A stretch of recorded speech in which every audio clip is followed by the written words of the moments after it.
Welcome back to the late night review. And tonight I want to talk about, I'm happy to get to this one too. It's a movie that I've always liked. And by the way, I just wanted to say I do all my videos myself. I work alone.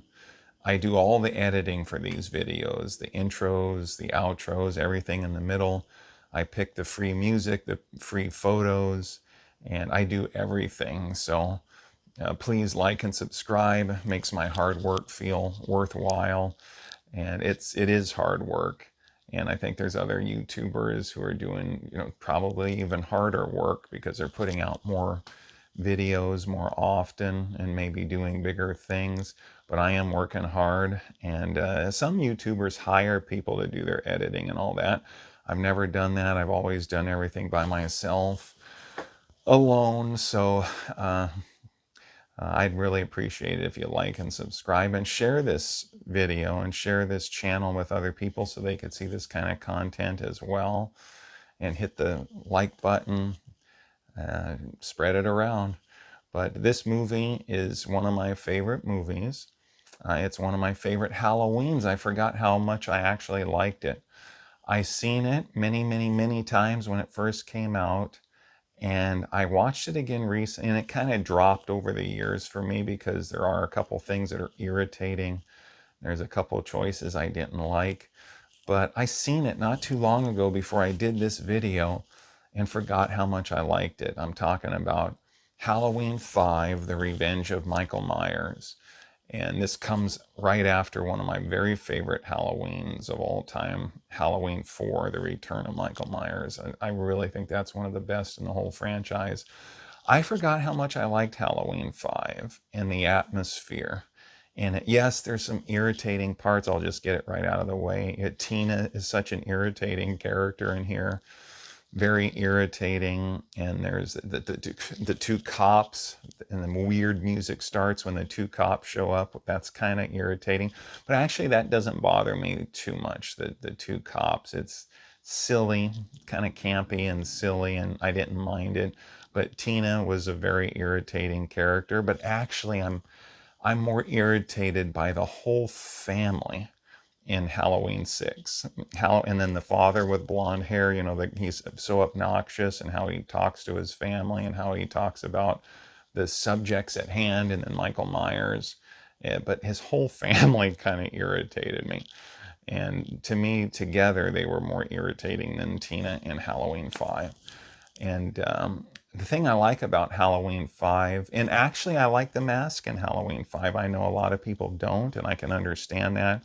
My favorite mask is still part 1 and 2 of Halloween, the original 1 and 2. And then, of course, 2018, and then Halloween Kills and Ends is an awesome mask. I like those as well. Those are the closest to the original that I've seen, which is one of the reasons I like those.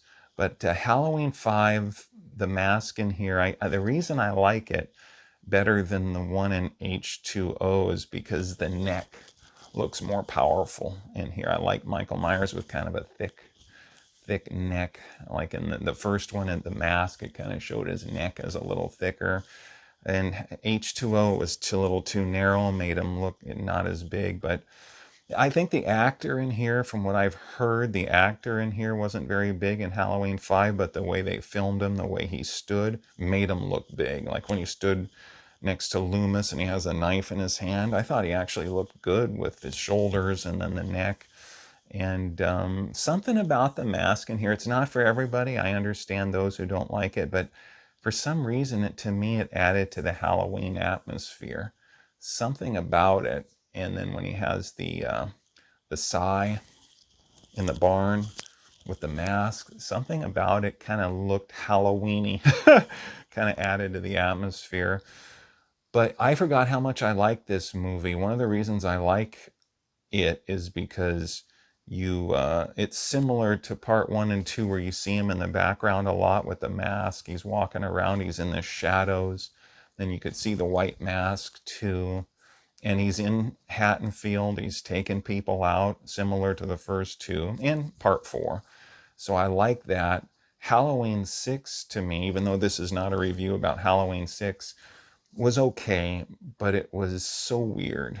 so strange, and certain characters were so obnoxious that it's not one of my favorites at all of the franchise. I think it was too weird, and the direction that they went in, especially with, well, I'll save that. I'll maybe review that in the future, but it was too weird for me, too strange.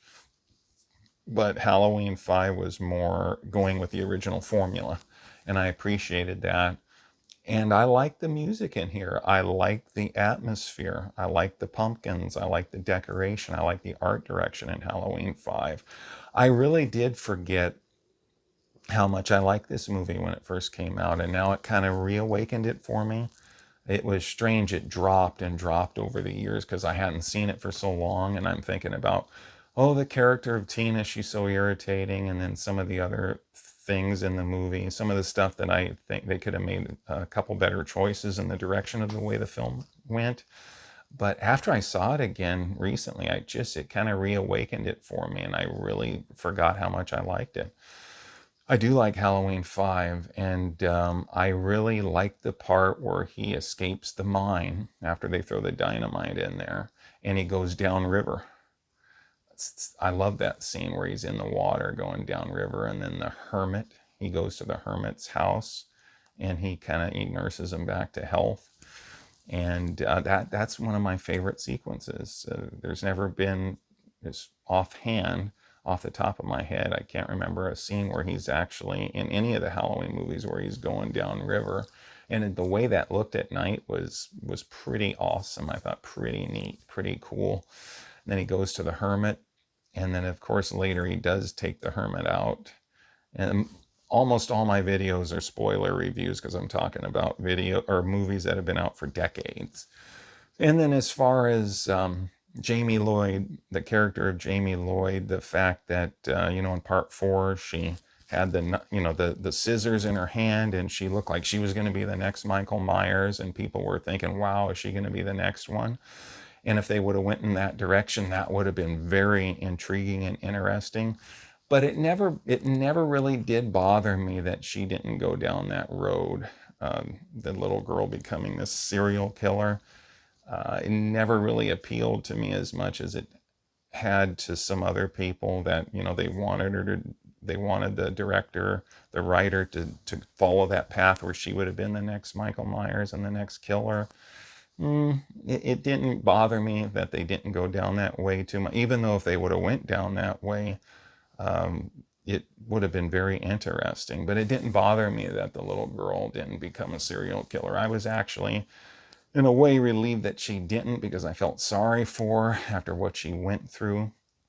And I have to say, what a good acting job by that actress playing Jamie Lloyd. She really, I mean, for her age, putting everything into it, going through what she did in Halloween 5, and acting the way she did, really did a good job. Really, really did a good job. And she was in The Last Boy Scout with Bruce Willis. I've seen her in various other films. Did a very, very good job. And what a child actress. I think she really pulled it off well in Halloween 5. Dr. Loomis, played by the great Donald Pleasance. I think he did a really good job actually in Halloween 5. Some people over the years have kind of criticized his performance in here, but I think one of the reasons he's so extreme and so aggressive is because he's been dealing with this guy for years. He's been having to deal with him for years. He's suffered from Michael Myers. And I think it's really coming out here how desperate he is to stop him. So I can understand that. I think that there's a lot of good in this movie that it offers. I think it's a solid Halloween movie. I think it's one of the best in the franchise, actually. And I wouldn't have said that unless I seen it recently again, and it kind of reawakened it for me. I like it. And then the Man in Black is mysterious. I like that character. And I was disappointed in part 6 that he was revealed to be the character Wynn, the man who Dr. Loomis knew. He was in the actor who played him was in Lethal Weapon 1, by the way, as the main bad guy. But when it was revealed that his character was Win in part 6, I think that took a lot out of it. I think that was a disappointment. I think the Man in Black should have either stayed mysterious and in the shadows and maybe very little explained about him, or it should have been a different character revealed in Halloween 6. Halloween 6 would have been better if the character would have been either more mysterious, still stayed that way, and you had a little explanation about him, or revealed him to be someone else besides Win. I think that was a bad direction in Halloween 6. But I think Halloween 5 had a lot to offer. I like how he got that other mask. He picked up Tina in the car and he had that other mask on, the kind of the old man mask with the big nose and the bushy eyebrows. That was creepy, and it was Michael. It wasn't her boyfriend that Michael just took out previously. And I think the atmosphere in here, the art decoration, the part where Jamie Lloyd was in the laundry chute and he was trying to get her, stabbing it, and then she was trying to get away from him in the house. The pumpkin patch, I think it was, at that farm, the farmhouse, the barn, I should say, not the farmhouse, but the barn. I think the atmosphere in here is actually underrated. I actually think it has very good atmosphere for a Halloween movie. And I do like it. I do like Halloween 5. It's one of my favorites. Some people say it's at the bottom of the list. That's their opinion, and I respect it. But I looked at it again and I thought, gosh, this does have good atmosphere. And I forgot how much I liked it. That's my take on the film. I hope you liked this review. And this has been the Late Night Review. Please like and subscribe, and have a good night, everybody.